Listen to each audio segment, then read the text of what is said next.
Hello and welcome to another episode of I Guess I'll Do It with Pat House. Today I have a buddy and I'm very excited to be on her turf today. Normally this is done online, but today we're going face to face with my friend and radio personality, Radio Sara. Hey. Hello. I cut your own intro off. I was going to say from WMMR, but whatever.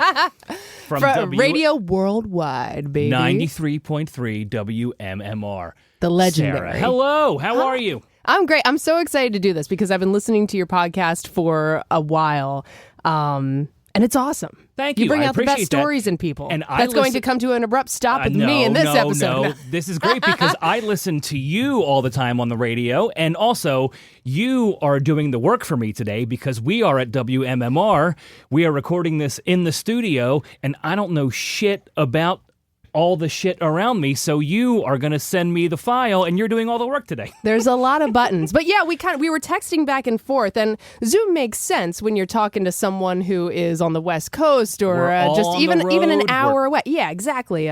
You and all of your comedian pals are all over the place all the time. We were texting like, we live in the same city. Can we just meet up? It makes see each other? so much easier. And the fact that you work in an actual studio is phenomenal. Yeah, it's a lot of fun. Also, we were talking 2 seconds ago. I love the fact that there's an actual cough button here. There is. Like, that is, like, if I touch it, what's going to happen? It's just going to mute me? Yeah, but you have to hold it down. So hold it down and then say something. You'll probably pick it up over here. Holy shit, there's actually a cough button. So you probably heard that in the distance. Yeah, I'm looking at the level right now, and that's exactly what happened. But that's more for live radio, of course. If you get a little something a tickle in your throat, and it's a longer break, so you can't really duck out of it quickly, you just press that, and you're good to go. I guess it's a lot better than just turning around from the microphone where it can still be picked up. Because I feel like I for sure have been on Preston and Steve and been like, oh no, and then like did the awkward or like elbow up face in the in the pit. What's that like when you're on stage? Because your sets can stretch. If you're even just 5 straight minutes, that can be an eternity. If you've got to scratch your ass or a cough or whatever. I will say, when you're on stage doing stand-up, I feel like coughing is very minimal. I think your body, you're on autopilot, so your body isn't going to do that. However, last year I had a major coughing fit on stage for like 3 minutes, and I had to hold the microphone away and put my hand this way. Oh, God. And it was absolutely as mortifying as you think it would be. Oh, the worst. And then I'm like, I'm sorry. As I'm like holding the microphone away, apologizing, face to the corner of the stage, not... Oh, it was so for bad. Bodily functions that you can't control. Bad. But I feel like when you are talking, I feel like I said, your body goes on autopilot. Yeah. And it takes over. I've come very close to sneezing live on air, and it hasn't quite happened yet. It's been to the point where I'm like, and here's Led Zeppelin, and I'm able to like duck out of it quickly and then sneeze once I turn the microphone off. And now that I've said that, it's probably going to happen during my next show. That's funny. I don't think I've ever sneezed on stage. And I don't think I've ever seen a comic do it either. I almost burped there. I swear to God, that was in the back of my throat, and I know the word sounded differently. You should have used the cough button. That's what it's there for. I'm not used to this. Oh, gosh, I'm used to holding the microphone. This is on a stand. I'm not used to a cough button. A true professional. This is how a great episode starts. I love it. Well, I'm so happy to be with you, and thank you for doing the legwork, and thank you for meeting up with me and doing this face-to-face. This is awesome. So I want to get your story because I will say this. When I was a kid, I used to pretend to be a DJ. I had a CD player, which I put on top of my dual cassette player, and I had the two doors on it. And I loved cassettes when I was a kid, so I used to put a CD in, put 2 cassettes in, and talk into a microphone and pretend I was DJing. And for sure, playing songs that would never, ever be on the radio. But I did that a lot from probably ages 5 to 7. Well, I'm glad that you didn't end up going into radio because then I'd be out of a job. No. That's awesome. I used to record songs off of the radio. So Y100 Days. Yes, Y100 Days. I've got to dig those up because somewhere at my parents' house, there is a box of cassettes that's just like a mishmash of songs, and you would be listening, and then you would hear the song that you haven't recorded yet start, and you would run to the radio and hit record with the blank cassette tape in. But you had to wait by the radio. It wasn't always running. I would always Sometimes cut off the first 5 freaking seconds, and then you would get the end of it, but like the DJ would be talking over it. There's like the Switchfoot song, Meant to Live. You know how it ends like, was that on this station within the last hour? It was this very station? Yes. Probably. But I want to say was because I was it, listening to MMR on my way in. I was hearing it back in the day on Y100, and in this cassette tape recording, the DJ like sort of punctuates in between. He goes like, like between those guitar chords, and now I can't unhear that. Whenever I hear Meant to Live by Switchfoot now, I hear that DJ like talking over the end of it. Isn't that so weird? That is, no. I want to say no, because I can't hear Knocking on Heaven's Door, Bob Dylan, without hearing Axl. How. Yep. Doesn't matter. Yep, exactly. I heard that 25, 30 years ago. To this day, I hear the Bob Dylan version, and I have to throw that in there. Hey. Yeah. Yep, there it is. So Y100 days. Man, we're going back to the early 2000s, and Brett Hamilton? Yeah. He was in Los Angeles at the Grammys interviewing Dave Grohl, and I recorded it on a cassette. And I emailed him and like, hey, man, that was such an awesome interview. I recorded it. He's like, oh, my God, can you give me those tapes? And I gave it to him. He put them on CD and then gave me every Y100 Sonic Sessions CD that was out at the time in a giant stack. First of all, that is so meta that you recorded it and then he recorded it and then he recorded it back to you. And also, I've got a couple of those Sonic Session CDs. Phenomenal. So this was, for people who aren't from Philadelphia, a compilation CD in this particular station, which was super popular alternative rock station at the time, would have these artists come in and do like usually stripped down acoustic Not all, things, but or like mostly. semi plugged in, and then it was like once a year, once every 6 months, they would put out these compilation CDs, and I don't think they sold them, but they would give them away at certain events or for charity, and that was like the thing to have. And I've got a couple of them. You've got the whole series, though, apparently. Well, I had it up to that point, but man, imagine the days of calling into a radio station to win a CD. What a time! To win an entire $17 CD. The first few radio contests that I won were tickets from Y100. I won tickets to Warped Tour 2003 or 4. 2003 or 4. Okay, who headlined that year? That was, I think Newfound Glory was on the bill.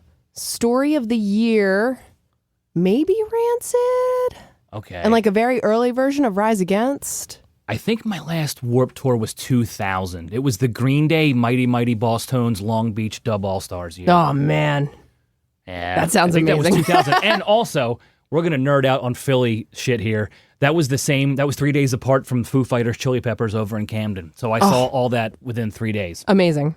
Incredible. All right, so let's go back to your days here. You were a radio listener as a younger person. You clearly called into the radio station. So what was your early interest in radio?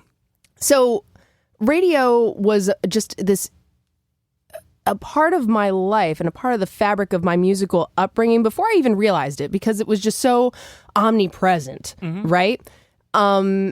I go through high school, I'm listening to Y100 for most of that. Y100 goes away right before I graduate, and it was so devastating. The station was purchased by a different parent company, and it went off the air very abruptly, and everyone who listened, all the loyal listeners, were really upset. I actually went to every radio in my house thinking that it was a technical glitch, but oh my God, it wasn't. It just went away, and this was right before the dawn of the internet, so I couldn't just jump on Twitter or X or whatever and be like, what the hell's going this on? Was decades before that. It took a couple days to realize, oh, this is gone like forever. That sucks. Fast forward a little bit, I went to Drexel University here in Philadelphia. My major was music industry, which was Where at? Drexel. Okay. And they denied me, but go ahead, carry on. Sorry, go Dragons. I shouldn't say denied, rejected. Well, here's the thing. I had a great time there. I made a lot of amazing connections there. I still keep in touch with a lot of my friends and professors, but everything I learned, just by the nature of the music industry evolving constantly, is now obsolete. So, take from that what you will. But the one thing that changed my life there was I took a Radio 101 class. This was required. And I go in, and sit down. It's a small class, and on the first day, the professor introduces himself. He says, "Hi, I'm Jim McGuinn, and I'm currently with WXPN, and for a long time, I was the program director of Y100." And I was like, "Shut the front door. What? This guy created That's the moment the that thing." makes your world stop. You're Yes. like, wait, hold up. What did they just say? Right. Oh, yeah. Record scratch right there. And I was like, this guy who influenced this major musical influence of mine, Y100, is now going to teach me what he knows. Bam. It was a great class. Loved it. And on the very last day, he brought in Preston and Steve, who are top-rated morning show personalities here in Philadelphia. The best. And also very popular. They're just the best. They've been so good to me my entire career. And Steve was on this podcast. Steve was one of right? my very first guests. Yeah. I asked him, he didn't bat an eye, and he was on immediately. They're so great. And at that point, again, this was just before the internet and social media really, really took hold. So these radio personalities still seemed like these huge, faraway celebrities that you put on a pedestal. So on the last day, Jim McGuinn brings his former employees, Preston and Steven, to answer our questions. And this was like a class of a dozen people. And, even better, way more intimate, and you can really get... And, well, here's the thing. This class was either the kids were not from the area, so they didn't understand the significance of Preston and Steve, Mm-hmm. or they were just too cool to listen to the radio and care. So I'm in the class I have a question. I'll ask questions. I have so many questions. Please answer my questions. Me. And when it came time to get an internship, they remembered me when I applied to their show, and that's when I started working at WMMR because I'm not sure if I clarified before, but Preston and Steve were the morning show at Y100. When Y100 shut down, they hopped over to WMMR, which has been on the air in Philadelphia for now 55 years. So a legacy here in this city. It's awesome to be in this studio. I'm a lifelong radio listener. I remember the Y100 days, WDRE, and then also obviously WMMR. And I remember when it was Preston and Marilyn Russell before Steve even came on. Way back. Oh my gosh, that was over 20 years ago. How old are we? We're pushing over 25. Don't remind me. Because I remember being at the 98 Y100 Festival, which to this day might still be the greatest lineup I've ever seen at a show. I wasn't allowed to go, and my friends went, and they brought me back a little Fez hat, and that made me feel a bit better. I still have my Fez from that day. Were you not allowed to go because it was a school day? I think so, yeah. Because there wasn't any particularly inflammatory act on the bill. My parents were just like, you have to take a test tomorrow. And I was like, fine. Dude, when people, every now and then in conversation, wherever, whenever, a question will come up and be like, what was the greatest concert you've ever seen? And I will say the 1998 Y100 Festival. Who headlined? Cherry Poppin' Daddies, but Green Day were the main one. Okay. But Cherry Poppin' Daddies went on after Green Day. Wow. Also, bring the mic just a little closer to your mouth. Yeah. All right. There you go. All right, there we go. Cut that part out. So what was so you're a radio listener as a child. What were you listening to when you were a child? Like further back than Y100? Yeah, or just in general, what music dominated your childhood? It was a lot. So I am a child of the 90s, and it was a lot of what is now alternative classic rock and grunge. Yeah, so we can mention 1029 MGK here and say that everything that we listened to 20 years ago is now on classic rock WMGK. They're playing Boulevard of Broken Dreams on a classic rock station. Soundgarden, Metallica, Chili Peppers, Pearl Jam. I've heard them all, and it's been a couple years now. And then was it 98.1? I forget what that was when I was a kid, but that was like Motown. Yeah. And the girl groups, which I still love to this day. Mm-hmm. But now oldies is like 1999.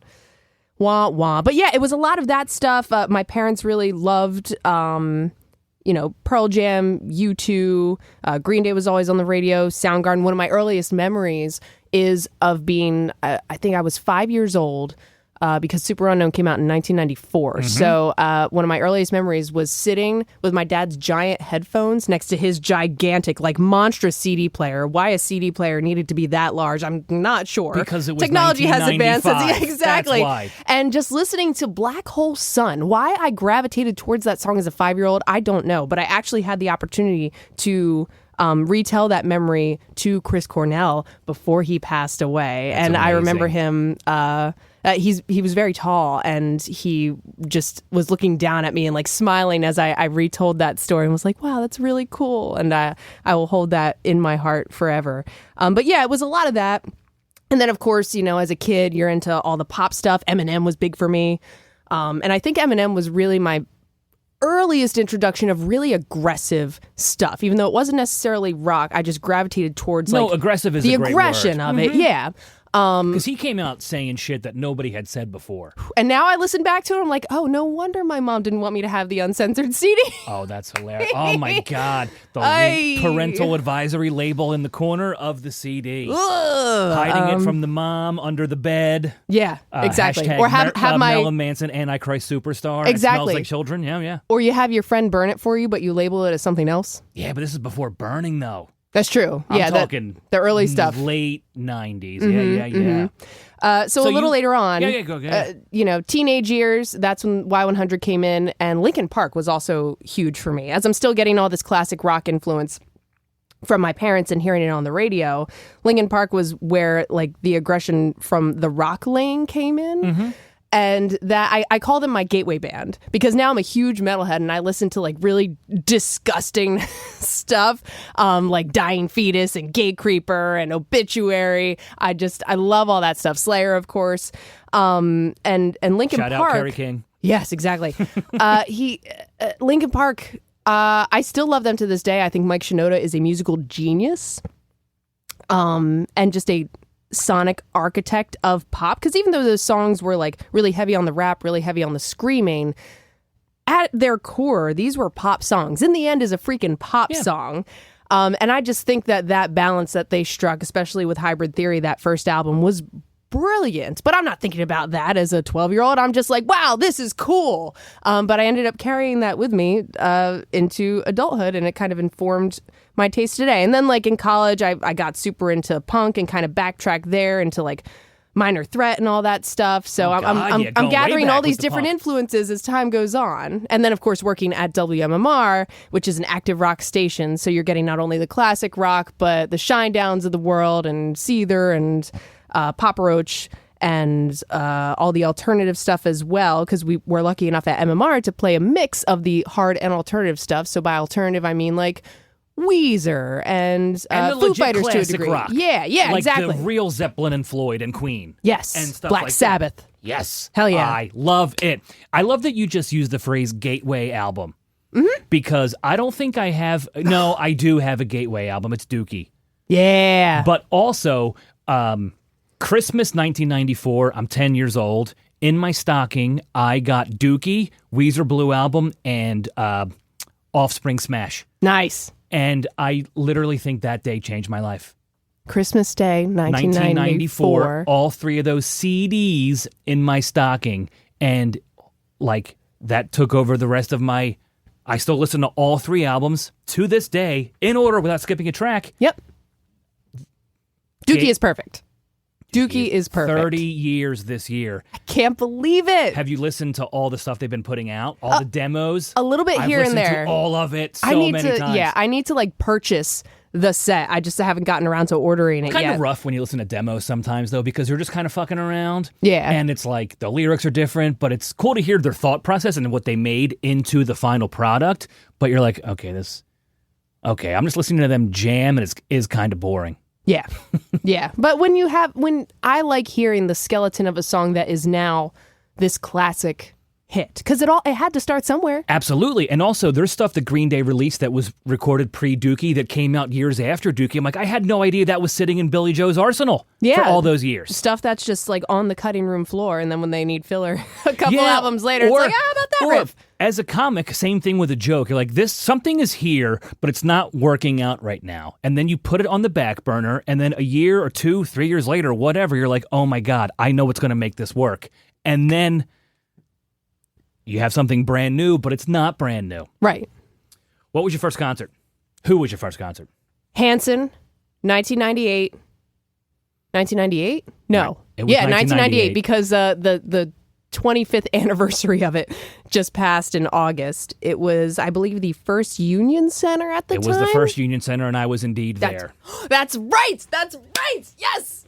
Yep. Oh, I'm so glad you brought that up. Okay, so I remember It was the same week the I Middle saw of Nowhere Matchbox tour. 20, Semisonic, and Soul Asylum. So I have concert 1998. autism. Like, I remember... I wish I had that. I don't know there's what I stuff that had for wanna dinner remember. last night, but I can tell you everything about every show I've ever seen live, probably. That was the first one, and then the next one didn't come until a few years later, and it was Good Charlotte, closely followed by Linkin Park. Okay. And then I caught the concert bug because hearing these songs live, it was just so amazing to me to hear the live interpretations, to feel the energy, to feel this crowd momentum that you get at a show. There's nothing like it. There is absolutely nothing like it, and I'm very excited to ask you this question because I bring this up a lot in concert talk. Do you look at the set list before the show? Setlist FM is a website I check daily. It's up to date. It's amazing. But I could never look at a set list before a concert because there is nothing like the anticipation of seeing what the band is going to play next. And I feel like the people that look up the set list before the show are fucking monsters. Neurotic. Absolutely neurotic. Monsters. I prefer not to. There are cases in my line of work where I need to hype up the show beforehand. So I'll look at what they've been playing on the tour so far to build that hype. But normally I'll do that if I'm not going to go to the show or I don't care that much. Or a recent example was our annual festival is called Barbecue, and it's an all-day thing, all night. And working with the station, I have to be there to facilitate certain interviews and other things. And same night, one of my favorites, Peter Gabriel, comes to town, and I'm like, shit. How am I going to swing? Because there are also venues that are across the river. They're in two different Barbecue was in states. Camden. Yeah. Wells Fargo Center was in Philadelphia. And they're not that far away from each other, but you do have to cross a bridge. It's easy to get to, but it's not exactly convenient. No, it is not. But Especially I made sure... Camden, because, it's a... disaster.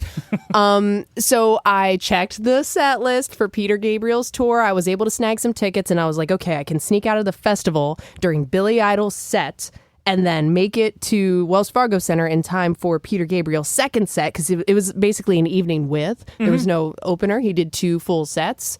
So that was a case where I was like, okay, I need to know what I'm going to miss. And then did you go back to the Barbecue? Nah, no. Oh, it was 2 separate things? Yeah. I stayed at PD Pete until the bitter end. Did you get to see Peter perform Red Rain? Yes. Yes. And I've seen him perform it a couple of times. And this time around, I'll have to send you this guy's Instagram, but he's got a full backing band, and there was one guy who was on a few wind instruments and the keys. I think his name is... it's Josh. And this guy was literally headbanging on stage during Red Rain, just with one arm on the keys with the chords, and then headbanging. Please send this to me. And I was like, this is the energy I want at the Peter Gabriel show! Well, it was so good. Well, Red Rain in itself, Stuart Copeland from The Police is just playing the hi-hats. Yeah. Yeah. You can't ask for anything cooler. That's cooler than The Police. Yeah. Stuart Copeland, that's one that I didn't really get, quote unquote, until I saw him at the Taylor Hawkins tribute show last year. Taylor was a huge fan. Yeah. Yeah. And I like The Police. I like Sting. I like his solo stuff. And I just, maybe it's because I'm not a drummer, so I don't really get it. But then when I saw Stuart live perform a few songs, I think it was with members of the Foo Fighters and some other band at that tribute show, I was like, oh, I get why he's hailed as one of the greatest. Hailed, absolutely. Yeah. And there's a cool thing local about him. There's a photo of him from the 70s wearing a Tower Theater shirt. Pretty badass. Nice. Oh, you'll have to send that to me. Oh, yeah, I'm sure I could dig that up super easily. So, all right, in your job, you have done some of the coolest interviews. Like you just said, you mentioned Chris Cornell. I know you've met Billy Corgan, and you were just with Kirk Hammett not too long ago. Oh, my, can you believe it? Dude, Kirk freaking, how did I still get starstruck by comedians I kind of know. I've met a lot of my heroes, and it's never lost on me how cool and how weird it can be sometimes. So, do you get starstruck? Not typically anymore. I think the last time I got starstruck was with my boys in Lamb of God. I love them so much, and they were in town. This was actually a couple rounds ago, and I wanted to interview them and they like didn't have time in their schedule, but they were like, oh, we'll still just say a quick hello. And I was like, yay, Randy Bly, I love you. And Mark Morton. They're just like solid dudes who put out really consistently great music. I really respect them so much. And I thought that I would get a chance to like say hi to the guys before they like took the stage or whatever. And they ended up bringing me side stage and they were like, okay, you can say a quick hello like right before they go out. And I was like, really? Okay. Even if it's brief, that's totally fine. And what happened was Mark recognized me. Mark is their guitarist and we're Twitter and Instagram pals. And I said hello to him, gave him a hug. And I had met Randy, their vocalist, before, who I just love so much. But I didn't think he would remember me. So I say hi to Mark and then kind of fade into the background as they're like warming up, literally about to go on stage. And then Mark looks at me and he looks at Randy and they whisper something. And then he brings Randy over and says, Sara, meet Randy. Like, here's Mark, one of my favorite guitarists, introducing me to Randy, one of my favorite vocalists. And I was like, I'm not worthy of this. And then the coolest part of this is that, I said hi to Randy, said I love the new song or album or whatever came out at the time. I guess I kind of blacked out a little bit. I don't know. You do and then those moments. They turned around and like literally 10 to 15 seconds later, fist bumped and like the lights went down and they went on stage. And I'm just standing there side stage like that just happened. That just happened. But it's, moments like that are the culmination of, as you know, in your industry, sleepless nights, just like being told no over and over, putting effort into things that maybe never see the light of day, things like that. And it was just a really special moment. That's see, stuff like that. It blows my mind. Like, it's so cool to find yourself in these situations where you actually get to meet or work alongside your heroes. Yeah. So like, when you are sitting there in the room and Kirk Hammett is ready to come in, are you like, holy shit, act normal, don't be an idiot? Because I still feel that way all the time. That one was not as scary up until the moment it was about to happen. And it's because I was prepared. So I've dealt with the Metallica camp a few times before this. This recent interview with Kirk Hammett,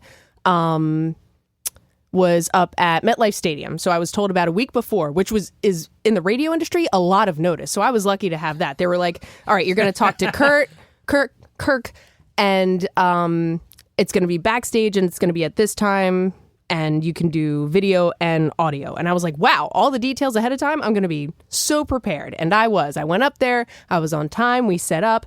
And I also know from dealing with the Metallica camp that when you go back there, you're in this cavernous backstage of a stadium and the management usually just goes, all right, there's a chair over here, so we'll just like put you right there and you can like put your recorder on the floor, right? Like that's how it goes. So I didn't know if I would be like bare bones that is. Yeah, you sometimes like what we're doing is way more intricate. Yes, exactly. It's a little more produced, but I was fully prepared to be like standing in a crowded hallway holding the microphone or seated in a comfy chair. I didn't know what was going to happen. I know when Jackson talked to James Hetfield a few years ago, they shoved us into a locker room because that's just what was available. So I was prepared for anything. They put us in Kirk's freaking dressing room to set up, and I was like, then I start sweating, right? Because I'm like, okay, you're on his turf. Yeah, exactly. Yeah. And I don't want to touch anything. Like Hands I had in his my assistant. Pockets, arms at my side. I was like, we could use that table over there, but I don't want to touch it because his clothes are on it. And then he shows up in the doorway in a sweatsuit that probably cost more than my car, but it was a sweatsuit. So I'm like, shoot, was he expecting to like change for this, or does he not know that video is gonna happen? Like, and then he's gonna be mad at me. And he was like, okay, I gotta like do a thing and I'll be back. And then he pivoted and went somewhere else. And I was like, then I'm sweating even more because I'm like, he hates us. Like, do we need to vacate so that he can change? Like all his shoes and stuff are lined up next to us. I'm freaking out. And then he comes back, sits down, and it started off, he's an eccentric guy. So it started off a little quirky and I wasn't quite sure where to go, but I feel like we had a good conversation and the flow very quickly settled and had some momentum. And he was very open about the old days of Metallica. I was really glad that he let me ask about that, and he had some great answers for it. It was a very cool experience. That is awesome, and it's funny that you say like he was eccentric off the top, because like you have to let the guest dictate the first couple minutes so you know where to go. Yep. You're like, am I dealing with somebody normal here, or am I like wrangling them this whole time? Yeah, and then I'm also the interview's happening. And I feel like it's going well in terms of the content, but because of the way that we were set up, and you can see this in the video, you can see it on my Instagram, radio_Sara, we're holding our microphones because we don't have a table. So we're holding them. And when he gets excited, he puts the microphone right up to his face and it sounds like this. And then when he starts to relax, he brings the microphone down and it sounds like this. And I'm thinking to myself, I'm supposed to get this interview on air tomorrow night. This is going to be a lot of editing. So I'm just like, I want to stop the interview and be like, can you just hold the microphone up to your face? You can't say that to Kirk's face. You can't. And you know what? If he was the singer, the singers of the bands, they know how to handle their microphones. Whenever I interview a singer, it's not a fucking problem. Yeah, but, you know what you never do? Kirk singing backup. No. You never see that? Nope. But it was great. And the Metallica camp were so gracious. That all makes total sense. Yeah. Yeah. That was a cool moment for sure. And the Chris Cornell thing, that was here at MMR?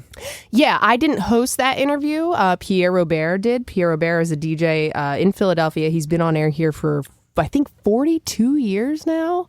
Yeah. Absolute legend. And a wonderful human being. Absolutely. And he had the conversation with Chris. It was over in the Preston and Steve studio over here. And Chris was phenomenal. He also performed a few songs. That was a solo tour that he was doing. I saw that. That was at the Keswick. Exactly, I was there. Yep. So earlier that day he came, and then I have a nice Canon camera, so I'm always the one who gets voluntold to take pictures of like all the winners and then the DJs. And then when everyone was done, I walked up to him and said, I don't want a picture. I just want to tell you this story. And I told him the story about the headphones and stuff. And now he passed away. I think it was less than a year after that. And I'm just like, oh, was that quickly beforehand? Yeah, the interview happened in October, and he passed away the following March, I believe. And I was like, well, never gonna get the picture. Of course, there's like, and I don't really need the picture for myself, but I kind of want it as proof, because so many people, you can just make shit up when you work in this industry. Especially in today's world, we all want proof and to post it. Like, we're all guilty of that, and it's cool. But it's cool to like scroll your own Instagram and be like, oh yeah, Kirk, Chris Cornell, Billy Corgan, whoever. One thing I want to ask is, on this podcast, I mostly talk to comedians, and I ask about everybody's first set. I want to know about their very first time getting on stage doing stand-up. So I want to know about your very first radio on air. And I love the face you're making because it's not pleasant. No, it was not That's not pleasant. even that horrible of a question, but I love where this is going automatically. It really was not a disaster or anything. It's just so cringe when you think about how green you once Absolutely, were. But that's the beauty of it, because you can look back and laugh. I think of the first 3 minutes I said on stage, I would rather jump off this building than say those words again. But you're not going to get to where you are today without doing that shit up front. No. So Let me take a quick sip and then I'll answer. Yeah, absolutely. Cough button, don't forget. I don't have one because I have like the full board. Ah. Yeah, I know. So, all right, tell me, we talked about calling into radio stations, but tell me, and then...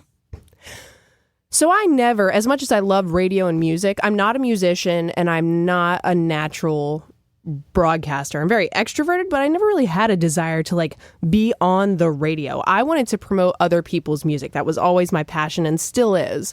After working with Preston and Steve, I started producing Jackson's show in the afternoons.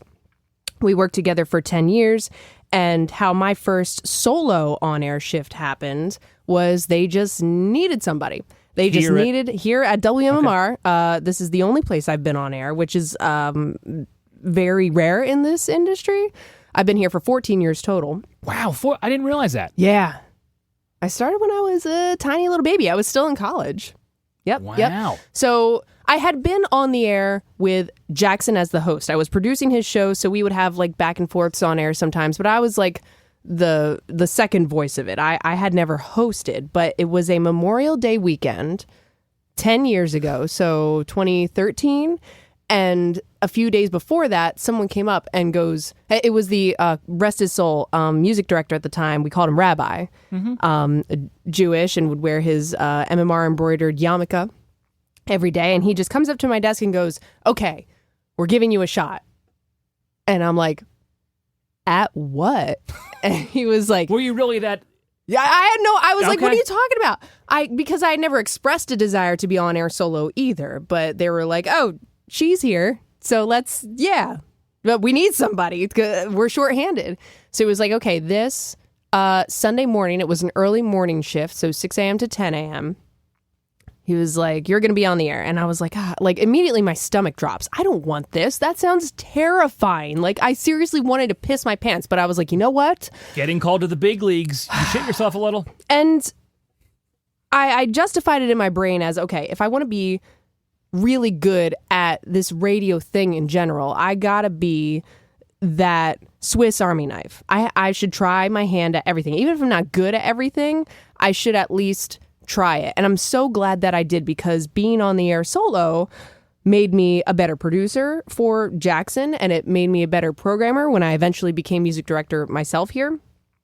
And it just informed every other thing that I did, and it gave me a new perspective. And it also showed me that I can do something scary and not die. So, gosh, I haven't listened to those air checks. I've got them somewhere, but it's just, I probably sounded like, you don't want to be too loud when really you should be projecting. And I didn't know what to say or do. It's scary to be by yourself. You're in a room by yourself, yet there's thousands of people that can hear you at once. So it's a very strange environment to be in. But what you have to remember is you're really just talking to that one guy driving his truck down 95. You're having a conversation with that one person. Yes, it's thousands of one persons, but it's just that it's conversation with one other guy. But it's so funny you say that, because I am a stand-up comic. I'm used to being on stage and getting laughter immediately. And when I do radio, when I've done Preston and Steve, like, I've made them laugh in studio, but I'm like, okay, there's only 5 people. I'm used to hearing the whole room laugh. And even if I say a line that flops on radio, I don't care.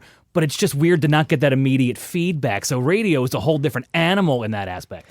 That's interesting that you point that out. I mean, even though it's not immediate, I will certainly, we have a text screen in our studio, and you can text us anytime. So 10, 15, 20 seconds after I say something dumb, my listeners will let me know.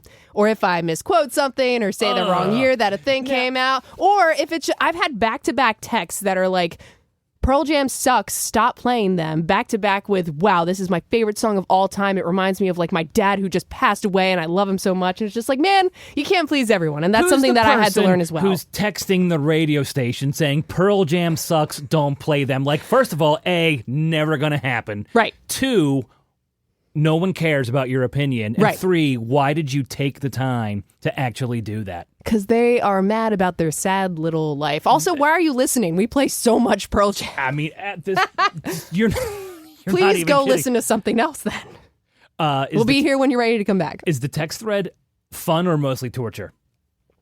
It's fun. It's really fun. I would hate to know what individual people in the comedy club crowd think of me after any given bit. I would hate that, because I avoid eye contact when I'm on stage. So I can't imagine being the voice speaking to the crowd, and then immediately these things start popping up like, you suck, or whatever they throw out there. It's mostly positive. I will say that. MMR, because we've been around for so long, our listeners trust us. And the other unique thing about this radio station is that we are live and local. So you are not hearing a pre-recorded voice when you're listening to me. You're hearing an actual human being who is live and in your city. In the studio. And I think when we mess up, whether it's stumbling on our words or just getting a fact wrong, some people might be like, it's this, dummy. But at least it's showing them that we're here and live and with you. The other day, I referred to The Clash, I Fought the Law. I had played The Clash, I Fought the Law back to back with Green Day, I Fought the Law. And I was kind of speaking off the cuff and said like, oh, there's the cover back to back with its original. Didn't think anything of it. And then when I got off the air, here come the text saying, Bobby actually, Fuller. And I was like, shit, like I knew that in the depths of my brain. I knew that, but I was just so casually like having this conversation with myself. And then The fact checkers got to roll in. Oh, and I was like, man. just some of them were nice. They were like, just so you know. And I was like, yeah, I know. I just messed up. God damn it. Explain to me the role of a music director. Ooh, it barely exists anymore in our industry. I'll say that. The music director would direct the music. So there's two parts to that, two main parts anyway. There's the library, the catalog of music that you play on a radio station. And then there's how it's scheduled and balanced out on air. That's the intricacies I want to know, too. Yeah. So every radio station has a clock. We call it a clock. And then in that clock, you schedule, okay, I want a hit song here. And all these songs are tested. We test all these with our listeners so that they can tell us we want to hear more Pearl Jam and less Tool or whatever it is. And we'll do these every, I don't know, it depends on the station's budget, year and a half. And then you cycle things in and out of the main catalog based on that research and feedback.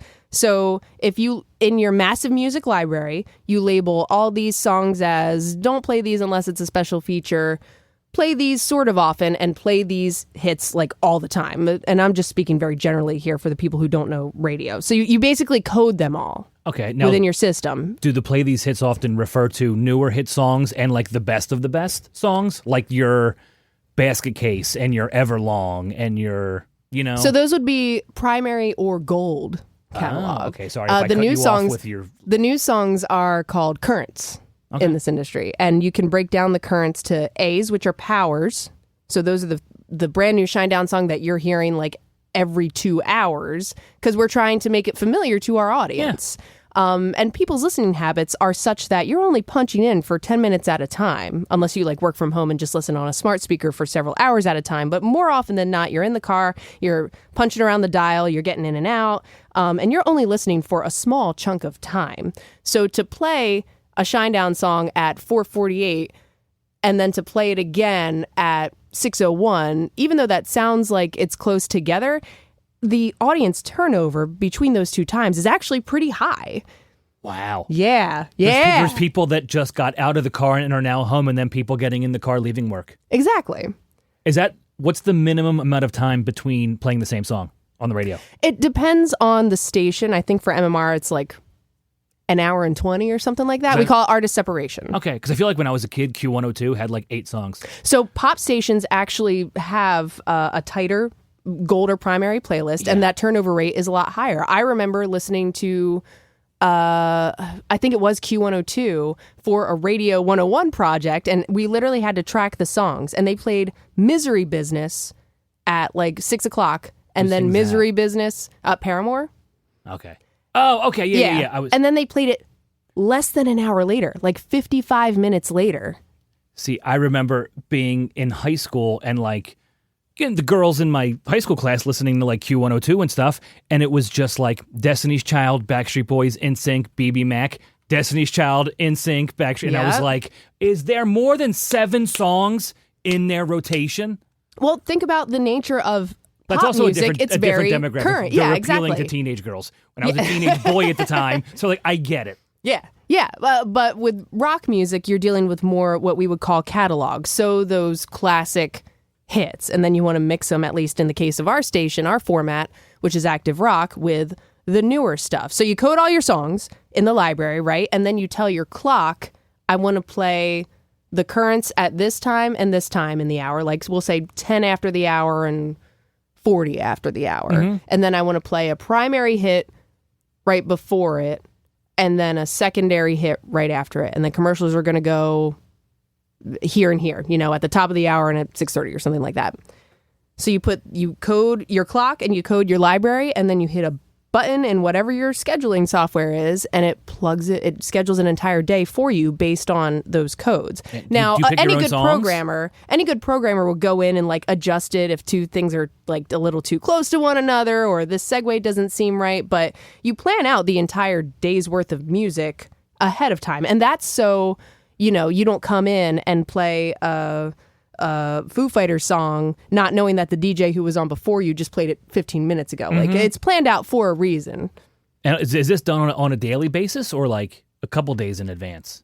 It's day to day usually. Okay. I don't know. Because you don't know what's going to be if the Foo Fighters announce a tour. I was going to say, so it's today's Thursday, October 5th at 4:51. Like, I don't know, let's say tomorrow or even a week from now on the 12th at 4:51. Do you already know what's going to be played on the radio right now? No. Okay. No, but we keep track of those things so that we don't end up playing the same songs at the same times every day. So there's also, I'm not going to nerd out too much, but there's horizontal. Please do, because there's horizontal separation and there's vertical separation. So the horizontal separation is you don't want to play the same artist at the same time every day, because if that guy who's leaving his office at the same time every day gets in the car and hears Beck and Oasis back to back, yesterday every and single today. day. Yeah. And then the vertical separation is that hour and 20 that I talked about earlier. What program is this? And can I there's download several. it on my phone? No, you cannot. You have to purchase a license. You would never hear from me again if I had this. There'd be no podcast. It's interesting, right? Yes. Yeah. And this is the stuff I'm fascinated about. That's why I wanted to talk to you about radio, because, well, one, you're my friend, and two, I don't know anything about this world other than just listening to you and popping in to do spots on the radio here and there, but I don't know the intricacies of it. Yeah. So that's why I'm nerding out, because I love this shit, because I probably love music more than comedy. So yeah, that's a little peek into how the music on your favorite radio station is scheduled. And then, of course, when you get actually physically into the studio and you're seeing that log on the screen in front of you, you have to adjust, like drop or add songs in order to hit commercials on time, or maybe someone calls in with a really great request, or it's Rob Zombie's birthday. So we'll adjust the log even after it's been pushed to, the point where it's about to get on air. But for the most part, it's like 24 hours in advance planned. I have for sure been in that studio next door on Preston and Steve and been overwhelmed by the screens around me. Like, I'm there to promote my shows at Helium Comedy Club, but I'm in that studio like, what's on Steve's screen? What is Casey looking at? What's Kathy doing?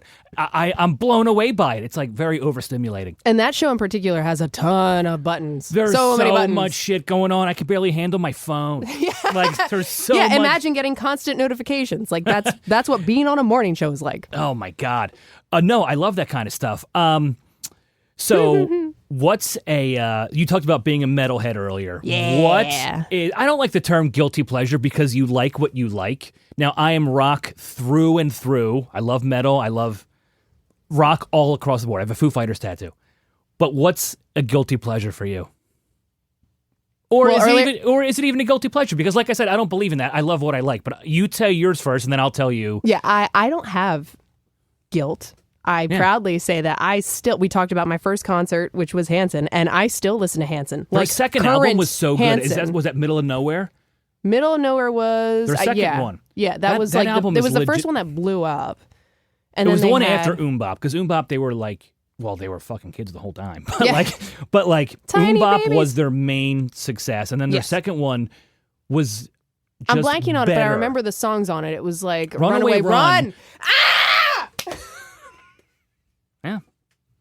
Producer, drop in a clip of that song. Right, you know what? Just play the full song, and we'll be back in 3 minutes. Oh, I'm totally tagging you. I mean, I'm putting a note in my phone right there. So I saw them recently. I've seen them so many times over the years, because they're the band that I've been following the longest since I was a tiny child. And I saw them. They played a free show at a park near my house recently, and like it was banger after banger, and I have no shame in saying that. Aside from that, a more recent quote-unquote guilty pleasure is Miley Cyrus. I adore her so much. I think she just has great style and attitude, and she supports the gays, which is amazing. And the Metallica and her rock covers. album and the covers, like she is a legit rock fan I know. and respects it too, which is really important. So I adore her. Man, Hanson has never come up so much on my podcast ever before. Put that in the episode description. See how many downloads you get. Rock all across the board. Rock every day, all day since I was 5 years old. But man, do I fucking love Whitney Houston and Madonna. I mean, how can you not? And the girl groups of the 1960s, like the Shirelles, the Supremes, the Shangri-Las. I was about to say the Shangri-Las. Who Billy Joel played piano for when he was a teenager. Nice. Leader of the pack, that's Billy Joel. He's like 15. Playing piano on it. I didn't know that. You really are full of these facts. You're gonna, stay in comedy. Don't take my job. No, I'm not. Can I ask you a question? Absolutely. Why? I'm still amazed. How did you not get your ass out to the Taylor Hawkins tribute show last year? Oh, you are one of the man. biggest Foo Fighters fans that I know of. And I appreciate you wearing his shirt to my show last year. Yes, you came of to course. Helium, and you wore. It's just. Not gonna lie, I still have a day job. Monday, Tuesday, Wednesday, which there's no shame in that. And I'm also just on the road most weekends. I mean, in hindsight, I probably could have maneuvered some stuff around, but I mean, I just didn't make it there. But I know I know a handful of comics that were at the Los Angeles show. It was incredible. I was lucky enough to be there. I just happened to be in Los Angeles for something else. And then when I realized that the show was happening at the same time I was going to be there, I made some phone calls and I was able to get in. And that show was, I knew it was going to be great because you look at that billing and all the names. It's just star power, pure star power. Dave Grohl brought out the Rolodex for this, and as he should have for his buddy Taylor Hawkins. But it was even more mind-blowing than I expected. I mean... And they filmed the whole thing, but he hasn't done any. Like, I saw the cameras everywhere. There's pro shots of it sitting somewhere, and I don't know what he's going to do with it. First of all, so like I said, I'm a huge rock fan across the board, but my favorite number one band of all time. I don't know if we've ever even discussed this. Can I guess? Yeah. Is it Queen? It is. Okay. Have we discussed this? We may have. Yeah. Okay, Queen are number one. So that's amazing that they had Brian May and Roger Taylor. Mm-hmm. I cried at home watching the London concert. I probably wouldn't even be able to keep myself together if I saw that in person. Like, I think I'd be an annoying person to be around because I'd probably be crying. When they played Aurora in London, I lost it. And also, you know what the best part of that London show was? What? Not just Queen and Rush and all that stuff. Fucking Violet Grohl covering Amy Winehouse. Yes. Yeah, she started her version the LA of Valerie, show as well. when the crowd, my arm hair standing up, Oof. when the crowd starts to realize what she's singing, and then all of Wembley starts getting on board and singing along. Dude, I watch that like once a week. Yeah. Arm hair. Yeah, I see it. Yeah. Goosebumps. I expected there to be a bit more sadness and for it to be a melancholy moment, but it was really a celebration. It was. I think I teared up a couple times, but for the most part, everyone was just happy to be there and amongst other rock fans. I don't know if this was intentional or not, but if you remember the Wembley show, Dave Chappelle was the first person to speak after the Foo Fighters. So they had a comic kind of lead it off, which I feel like set the tone. That probably helps. Yeah. Yeah. I mean, I don't know. I could be making that up, but I mean, it makes sense. But also, like, is Dave Chappelle famous in London? Or they're like, who the fuck is this guy? Like, I do wonder. Yeah, I wonder how they reacted to it. Massive here, but I don't know what Dave Chappelle's status is over there. Huh. All right, one last thing before we wind down here, and I want to thank you again for being here. This was a great chat, and it was so fun to do this face-to-face. So, again, thank you. Yeah, thanks for coming on to my turf. I always get a horror story from my comic friends, so I need you to tell me about a horrible day for work at you on the radio. I don't even know how to. There's two that come to mind, and I tell can't. me both. Because I love talking shop, but also I just love getting down to the nitty gritty and being like, man, that was horrible. So give me one or two of those. All right, I'll start with this one, and if we have time, I'll go into the other one. We absolutely have time, as long as you do. Yeah. So the first one happened fairly recently. We do this music stunt every year on WMMR called the Back to School A to Z, where we take just about everything that we've got in our library, put it in alphabetical order, and then play it as it falls in alphabetical order. And that makes for some really cool moments. We dig out like really old stuff that you never hear on the radio. And sometimes it makes for complete train wreck segues. We're talking like Frank Sinatra into like Filter. Because you know some people that are listening are like, what the fuck is this? Because you don't play Frank Sinatra. Right. And we've been doing it for a while, so most people get it and look forward to it. But yeah, sometimes if you tune in and you don't realize that it's that time of year, you're like, what the F? So I was on the radio doing this music stunt, rolling through... What was it? It was, I forget what letter we were in, but it was a John Cougar Mellencamp song that was coming up. And I like queued up all my songs in alphabetical order.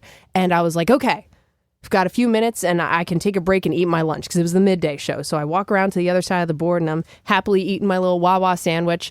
And instead of the one song ends, and instead of going into John Cougar Mellencamp, it goes into Linkin Park's One More Light, which is the saddest, most depressing Linkin Park song. It's like, it's the suicide song. I'm like, the song starts with O, and it was like the letter I. I can't remember. Okay, so it wasn't alphabetical. It was not.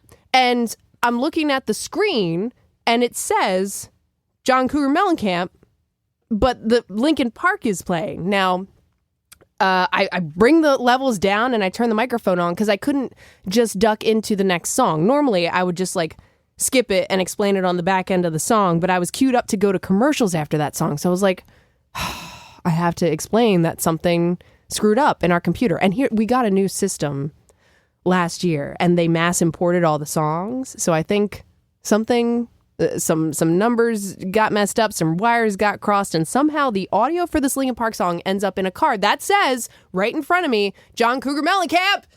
So I'm like, 93.3, and I'm like stalling as Pancake, the producer, is trying to like find the correct song on CD, because I was like, we'll just skip it. And he was like, no, we won't skip it. And I was like, well, now I have to stall even more while you run to the next room and find the CD. And I am sweating. I'm like, I don't know what happened. And I was making jokes. I was like, I was filling in for Pierre, who's notorious for like screwing up on air. So, but he's charming about it, you know?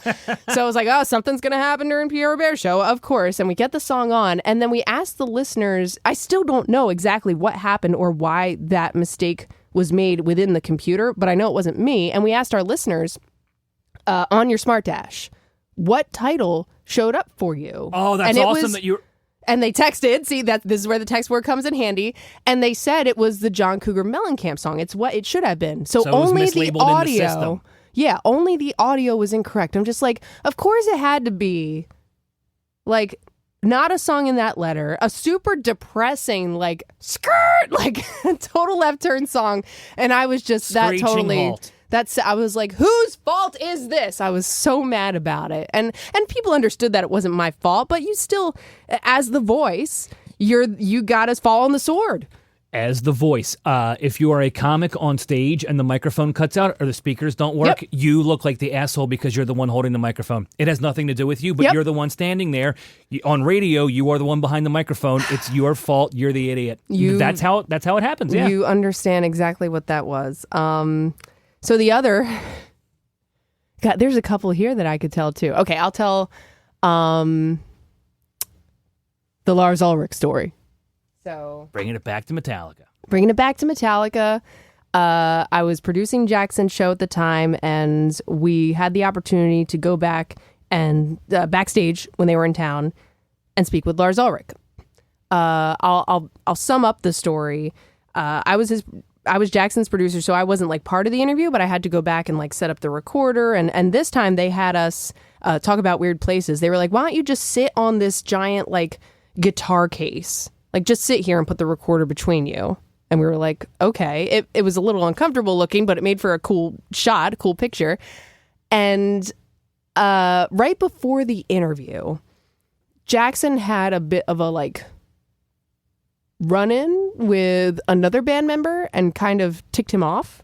And it was completely innocuous. Like, Jackson didn't mean it, but I guess he just, like, stood in the wrong place or whatever. And said band member later apologized for having an attitude with him, but it made things really tense. So the room's tense. Lars comes in, and that the member I'm speaking of was not Lars. Lars is cool.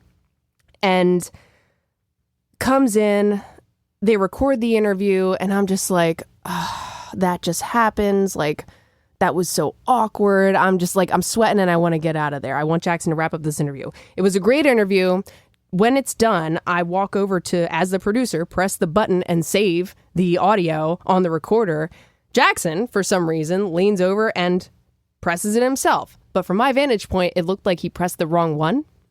So I was like, did we just lose that audio? And this is a situation where we kind of promoted that the interview was happening. My mission was to run it back upstairs and like send it to the studio and air it basically the next hour. So people are waiting for this interview. It's not one of those things where you can just like, all day. You're like, tonight at Metallica we have. Yeah, some pre-recorded interviews, if it doesn't go well, you can just bury and act like it never happened. Not the case here. So I'm reaching over to press this button. Jackson presses it for me, and I'm kind of leaning in front of Lars, and Lars must have seen when Jackson pressed what I thought was the wrong button, the color drain out of my face, and in his Lars voice he goes, "Oh no, the audio's lost." And I was like, "But it might be." And I didn't say that out loud, but I was just like, "Ha ha ha." And there was no, the way this recorder is set up, there was no way of knowing if it was saved or not until I took it back upstairs and like plugged it into a computer.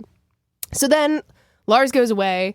The manager's like, "Oh, we set up this like Metallica museum backstage. Let's take you over there." And I whisper to the manager's assistant, like, "Dude, you got to take me back up to the broadcast booth. I need to see if this audio exists or not because I want to die right now." Ran it back up. Thank God it existed. And I was like, "Jackson, why didn't you just let me do my job? So much stress." But just to have Lars like joke around and be like, in his Lars voice, "Oh no, the funny you say Lars' lost." voice, and I know exactly what you're talking about. Yeah. So the interview survived, and it's somewhere on the internet. It's a great interview. You should go listen to it. But it was not without a lot of stress. Whew. Well, I think sometimes the most, I don't want to say lucrative, like the most exciting or the things that look the best are actually the most stressful. Yeah. Like, I mean, they kind of go hand in hand. Sure does. And I learned that the hard way. But yeah, people don't see the blood, sweat, and tears that goes into the products that both of us put out in our industries. Absolutely. They just get you must have come up with those jokes off the top of your head. Like, no, I've been working on that bit for 2 years. And it sucked for 2 years, and I finally figured out how to make it work. Yep. And now I put it on social media, and now it's old a month later. Yeah. Fuck you, internet. Yeah, everything's so ephemeral in, again, both of our industries is wild. Well, thank you for being here. That was such a fun chat. Thank you, thank you, thank you. Plug all your socials for me. Radio_Sara, no H on Sarah. You can find me on Instagram, X, sort of kind of, I'm getting more disillusioned with that day by day. So just go to Instagram, and coming soon to TikTok. I keep telling myself I'm going to get on TikTok, and it's been like a year. So maybe tomorrow is going to be the day that I get on TikTok. And I also just launched a new video series called The Drop.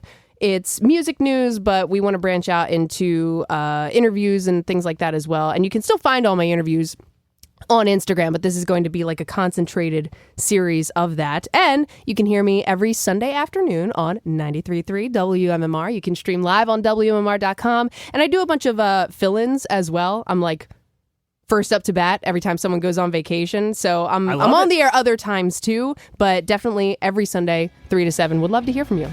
Radio Sara, thank you for being here. Woo!